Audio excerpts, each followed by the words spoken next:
Assalamualaikum anak-anak, selamat pagi. Bagaimana kabar kalian hari ini? Tetap semangat ya. Baik, kali ini Pak Eko akan menjelaskan materi selanjutnya, yaitu tema 3 subtema kedua.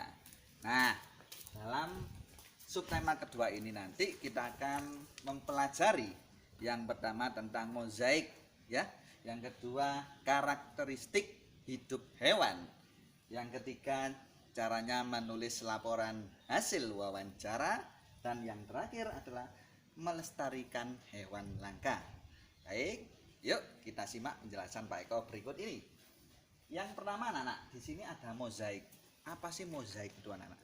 Mozaik itu adalah karya seni rupa ya, 3 dimensi atau 2 dimensi yang bahannya asalnya dari biji-bijian, bisa dari potongan keramik atau kaca dan sebagainya. Akan tetapi kalau untuk pembelajaran kali ini kita akan belajar tentang bahannya dari biji-bijian ya. Nah, bagaimana cara untuk membuat apa itu mozaik? Nah, kita harus tahu langkah-langkahnya terlebih dahulu. Nah, ini caranya. Yang pertama adalah kita buat dulu yang namanya pola gambar. Nah, kita gambar dulu, misalkan kita menggambar ikan ya di kertas gambar. Nah, setelah menggambar ikan, setelah itu kita beri lem ya. Gambar tadi kita oleskan dengan lem. Nah, langkah yang terakhir kita tempelkan biji-bijian yang sudah kita siapkan tadi. Nah, tentunya dalam menempelkan biji-bijian ini tidak boleh sembarangan anak-anak ya, harus tertata dengan rapi supaya apa, hasilnya baik. Ini Pak Eko punya contoh ini anak-anak, ini karena ini dulu hasilnya bagus karena ya mungkin karena sudah lama akhirnya protol. Ini perpaduan antara 4 biji ya, ada biji kacang merah, padi, jagung, dan kacang hijau. Ini awalnya juga sama anak-anak ya, buat pola dulu, dikasih lem, kemudian ditempelkan biji-bijian. Nah, caranya seperti ini ya. Baik, yang kedua kita akan mempelajari karakteristik hidup hewan anak-anak. Apa sih karakteristik itu apa? Karakteristik itu cenderung kalau bisa kita artikan dengan ciri ya, ciri khusus pada hewan tersebut, bisa cara hidupnya, makanannya, dan sebagainya. Nah, di sini Pak Eko punya gambar ini. Ini gambar apa? Yuk, siapa yang tahu? Ini biasanya ini manjatnya di pohon-pohon. Apa? Iya, bagus, bunglon ya, bunglon ya. Bunglon ini memiliki karakteristik hidupnya ini seperti ini. Nah, ini bisa berubah warna. Nah, artinya bukan bunglonnya kita cat biar habis hijau merah, bukan seperti itu anak-anak ya. Bunglon ini biasanya untuk melindungi dirinya dari kejaran musuh. Biasanya kalau nempel di pohon ini ya, ini bisa berubah menjadi warna coklat. Kalau di daun-daun seperti ini bisa berubah berwarna hijau. Makanya bunglon ini memiliki keistimewaan. Yang kedua, ini sukanya hinggap di pohon-pohon anak-anak ya. Kemudian yang ketiga, makanannya adalah biasanya serangga ya. Nah, inilah salah satu contoh belajar mengenal karakteristik hidup hewan. Banyak lagi ya, hewan macam-macam jenisnya. Nanti kalian akan juga belajar karakteristiknya. Yang ketiga, kita akan juga belajar caranya menulis laporan hasil wawancara. Nah, kemarin kalian sudah mewawancarai, rata-rata sudah bagus anak-anak, hasilnya sangat-sangat bagus ya. Kamu sudah percaya diri, berani bertanya ya, rata-rata bagus. Nah, setelah itu langkah selanjutnya apa yang harus kita lakukan? Biasanya kalau wartawan atau reporter itu harus membuat yang namanya laporan wawancara.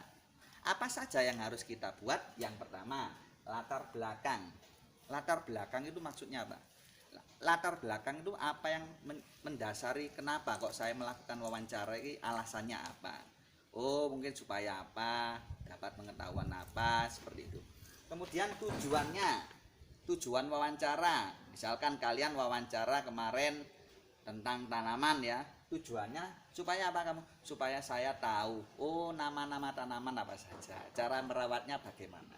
Kemudian topiknya atau temanya tentang apa? Merawat tanaman kemarin. Waktu dan tempat. Nah, kamu wawancaranya kapan? Hari apa? Tempatnya di mana? Nah, ini seperti ini. Isinya. Nah, ini setelah kamu melakukan wawancara tadi, kamu tulis, oh isinya tentang ini, oh ternyata tanaman itu seperti ini, cara merawatnya dan sebagainya. Yang terakhir adalah kesimpulan. Nah, ini di langkah terakhir adalah kesimpulan, ya seperti itu anak-anak. Nah, yang terakhir yaitu kita akan belajar melestarikan hewan langka, ya. Melestarikan hewan langka itu kenapa kok kita harus melestarikan anak-anak, ya? Saat ini tuh hewan langka di Indonesia populasinya itu hampir punah anak-anak, ya akibat orang-orang yang kurang bertanggung jawab, diburu kemudian dijual untuk mendapatkan keuntungan. Nah, kewajiban kita, Pak Eko, kamu dan semua, ya kita harus melestarikan hewan langka tersebut. Bagaimana caranya? Nah, ini saya tunjukkan, ini adalah Suaka Marga Satwa. Ini tempat untuk penangkaran hewan-hewan langka, ya, dilindungi.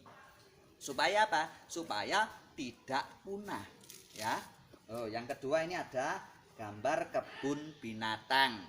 Nah, kebun binatang ini juga sama fungsinya untuk melindungi hewan-hewan yang langka. Kalau kamu pernah ke Taman Safari Prigen, nah itu di situ kan banyak hewan-hewan yang langka ya, seperti kayak zebra, nah ini kuda nil, kan di sini nggak ada, di Purwantoro 2 nggak ada yang berkeliaran seperti itu ya.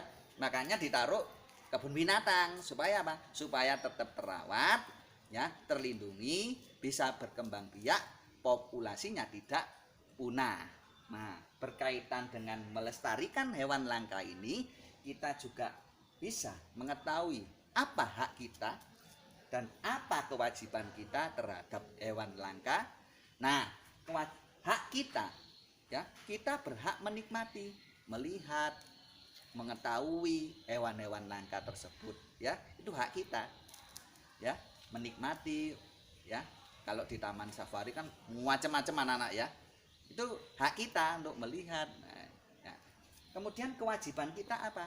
Ikut menjaga dan melestarikan. Supaya apa anak-anak? Supaya hewan langka ini akan tetap ada selamanya, tidak punah. Nah anak-anak, mungkin sekian anak-anak penjelasan dari Pak Eko berkaitan dengan materi subtema 2. Apabila kalian kurang jelas, bisa bertanya kepada Pak Eko, ya. Sekian dulu. Ingat, tetap semangat dalam belajar di rumah, jangan malas, ya. Semoga kalian semua sukses. Sekian, assalamualaikum warahmatullahi wabarakatuh.